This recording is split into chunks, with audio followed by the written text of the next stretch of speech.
ഒരു മരുമകൾ വീട്ടിൽ വന്ന് കയറുന്ന സമയത്ത് ഈ പെൺകുട്ടിയെ സപ്പോർട്ട് ചെയ്യാൻ ഹസ്ബൻഡ് അച്ഛനമ്മമാര് പാകപ്പെട്ടിരിക്കണം. സ്വന്തം മകൾക്ക് കൊടുക്കുന്ന അത്ര സ്നേഹം പോലും അല്ലെങ്കിൽ ആ ഒരു പരിഗണന പോലും വന്നു കയറുന്ന കുട്ടി കൊടുക്കത്തില്ല. അവൾ ജഡ്ജ് ചെയ്യപ്പെടുകയാണ് ഓരോ സെക്കൻഡും. അവൾ അത് ചെയ്യുന്നുണ്ടോ, ഇത് ചെയ്യുന്നുണ്ടോ, അവൾ അത് ചെയ്യുന്നില്ല, ഇത് ചെയ്യുന്നുണ്ട്. ഈ ഒരു വേർതിരിവ് ഇല്ലാതിരിക്കേണ്ട വളരെ ഇമ്പോർട്ടന്റ് ആണ്. ഇങ്ങനെയുള്ള സാഹചര്യത്തിലാണ് ഈ പറഞ്ഞ കേസിൽ മകൻ ചെയ്ത കുറ്റത്തിനെ അവർ അംഗീകരിക്കെങ്കിലും ചെയ്തിരുന്നു എങ്കിൽ ഒരു പക്ഷേ ഈ പെൺകുട്ടി കുറച്ചും കൂടി ഒക്കെ എനിക്ക് എന്റെ ഹസ്ബൻഡിന്റെ വീട്ടിൽ നിന്ന് പോലും ഒരു സപ്പോർട്ട് ഇല്ലെന്ന് പറയുന്നത് ഭർത്താവിന്റെ വീട്ടുകാർ പറയുന്നത് ഇത് എല്ലായിടത്തും നടക്കുന്നതാ. ഇത് വളരെ കോമണാ അല്ലേ?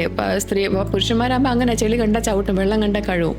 എവിടുത്തെ ന്യായമാണ് ഇത്? ചോദ്യം ചെയ്യാൻ ആരും ഇല്ല എന്നുള്ളത് കൊണ്ടല്ലേ? ആ പെൺകുട്ടി അബലയാണെന്നുള്ളത് കൊണ്ടല്ലേ? ആ പെൺകുട്ടിക്ക് ആ ഒരു ഘട്ടത്തിൽ നിന്ന് അവൾ പുറത്ത് വന്നിട്ട് ഇത് ചോദ്യം ചെയ്യില്ല എന്നുള്ളത് കൊണ്ടല്ലേ? അവിടെ ഈ വീട്ടുകാരെന്ന് പറയുന്ന ആൾക്കാർ ചെയ്യേണ്ട മിനിമം ഒരു കാര്യം എന്ന് പറയുന്നത് പ്ലീസ് അണ്ടർസ്റ്റാൻഡ്.